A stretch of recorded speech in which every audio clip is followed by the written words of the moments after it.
Hello ladies and gentlemen, and welcome back to another video on the STARBASE game Roblox. I'm sorry, I haven't been around a little bit. It's been like a year since consistent uploads, but we'll get back to that. Well, trust me guys, I'm sorry, I've had a lot of stuff graduating senior year. That was fun. I also have other responsibilities that come first, so I was doing those, but should be able to get back into the usual recording schedule. Hopefully some new uploads. But welcome back to another video on Starbase. You saw the title. Maybe there was an intro video. Maybe not. Who knows? I don't even know. I haven't edited this. But what are we doing in the corner? Well, you see, we're here to make another video. So this is the Hammerhead Corvette from Star Wars Rogue One. Absolutely, totally. It's totally not anything else. But first, we'll take a look at its armaments per usual. First up for the armament here, we have two plasma cannons mounted right there and right there.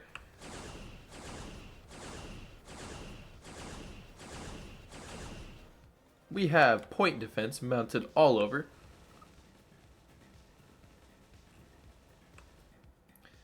We have light lasers.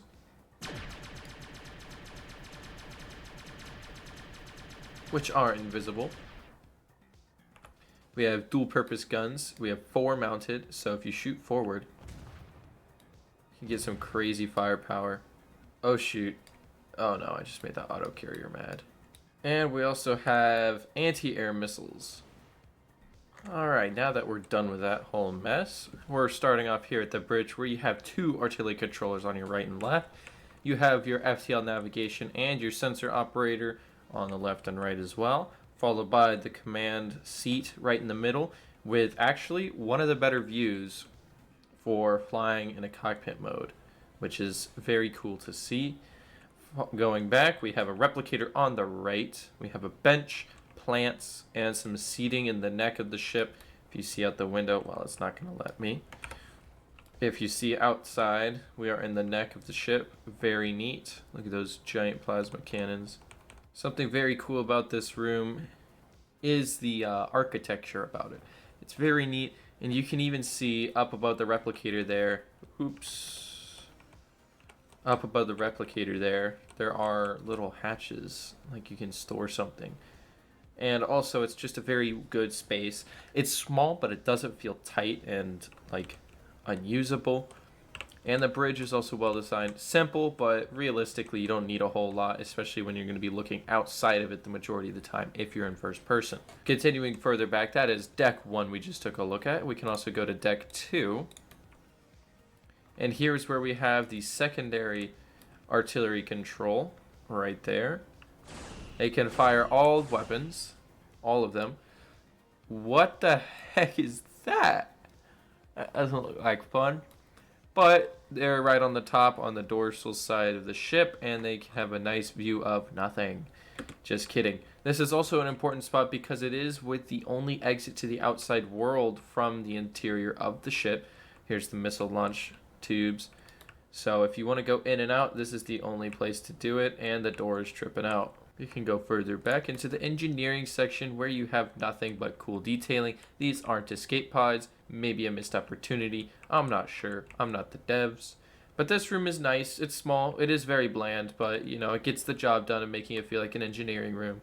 But bland, and I feel like these could have either been teleporters or escape pods. We continue to the last room on our tour. I know it's a shorter video, but I wanted to get it out to you guys before we look at some bigger ships and bigger projects. We have the crew quarters here, which is actually a very nice room. I like it a lot. If we stand in the corner here, let's go into the free cam. You can see that, again, it has more of those little boxes on the wall. It also has a nice, secure, and well-defended feeling with these arches that come over the top. It makes it feel strong and sturdy, as well as you have your complimentary plant, because why not? In addition, you also have crew bunks for every single crew member, and no special one for the captain, so that sucks to be you. But you're not here to be on a luxury ship. You're here to do some damage and to fling some plasma at your enemies. And like I said, this thing is very, very heavily inspired by the Hammerhead Corvette. This thing has a top speed of 350, with a boost, which sounds cool. You can do all your favorite Star Wars Rogue One LARPs if you can get a Star Destroyer from the Star Wars pack. I know it's not Star Wars. I don't care. It's also a really well-designed ship. So while we're here, might as well discuss its design. The ship's design is, of course, I've referenced it probably too many times by now, but the Hammerhead Corvette from Rogue One. It has these 4 giant turrets, as well as some giant engines on the back, which you think might give it more speed, but alas, it does not. It comes equipped with this weird conning tower communication thing. That does look pretty cool, although I wish it spun, but beggars can't be choosers. And I gotta say, the head looks pretty good.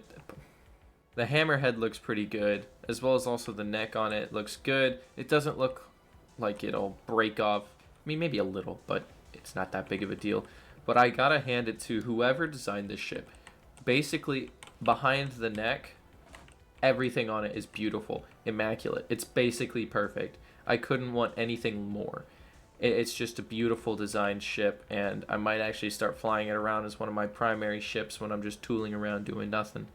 In fact, future videos. Stay tuned and you'll find out some of my favorite ships. But regardless, that is the Hammerhead Corvette or the Energy Frigate.